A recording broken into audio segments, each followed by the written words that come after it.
যে সমস্যা সেই সম্পর্কে মন্ত্রণালয় আপনাকে জবাব দেবে। সুতরাং যেটা উত্থাপন করছেন সেটাই বলেন, অন্যগুলা বললে আপনি অন্য মন্ত্রণালয়ের কথা বললে তো হবে না।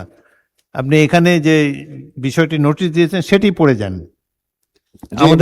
আমাদেরকে যে নোটিশ দিয়ে যদি না থাকে তাহলে বসে যান। জি, যে এই নোটিশটি সম্পর্কে আপনি বলবেন সেটা হলো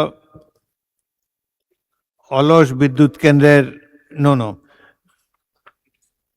সেটা হলো অবহেলিত জনগোষ্ঠীর আর্তনাদ প্রসঙ্গে, খুব আর্তনাদ। মাননীয় স্পিকার, আমাদের ওটা সম্পর্কে বলেন, বিদ্যুৎ কিভাবে আর্তনাদ করে এটা আমাদের বিদ্যুতের যে বেহাল দশা। আমি আজকে যখন সংসদে আসছি তখনও আমার এলাকা থেকে, এটা তো আপনার নোটিশ না, যেটা নোটিশ দিয়েছেন সেটা বলেন। আমি অনেকগুলো নোটিশ দিছি মাননীয় স্পিকার। এর মধ্যে এই যে আর্তনাদ করে এটা শুনান, আমরা শুনতে আগ্রহী।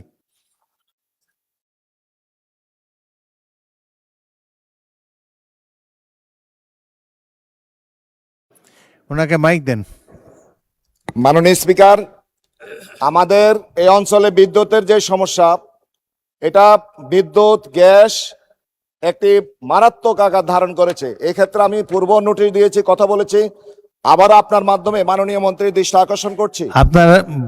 আপনার বক্তব্য বিষয়ে উত্থাপনীয় বিষয় হলো ঢাকা 5 আসনের অনুন্নত অবহেলিত জনগোষ্ঠীর আর্তনাদ প্রসঙ্গে। বিদ্যুৎ না পেলে কি বিদ্যুৎ নিয়ে বলছেন আপনি? বিদ্যুৎ নিয়ে আর্তনাদ করছে না, বিদ্যুৎ গ্যাস এই দুইটি মৌলিক সমস্যা, তারপরে চাঁদাবাজি সহ। আমি মাননীয় স্পিকারের মাধ্যমে শুনেন, যে বিষয়টি কোনো মাধ্যমে না, যে নোটিশটা আপনার দিয়েছেন সেটা পড়বেন, এর বাইরে কোনো কথা বলার নেই, পড়ে যান শুধু। মাননীয় স্পিকার, আমি কয়েকটি নোটিশ নাই আপনার কাছে? নোটিশটিতে আমি কয়েকটা আপনাকে দিচ্ছি আর কি। এখানে আমি যে বিষয়টি কথা বলছি সেটা হচ্ছে আমাদের নাগরিক সুবিধা থেকে বঞ্চিত হয়ে বিশেষ করে গ্যাস, বিদ্যুৎ এবং জলাবদ্ধতা, এই কয়েকটি মৌলিক সমস্যা নিয়ে আমি কথা বলছিলাম। শুনেন মাননীয় সদস্য, আপনার যে সমস্যা সেই সম্পর্কে মন্ত্রণালয় আপনাকে জবাব দেবে।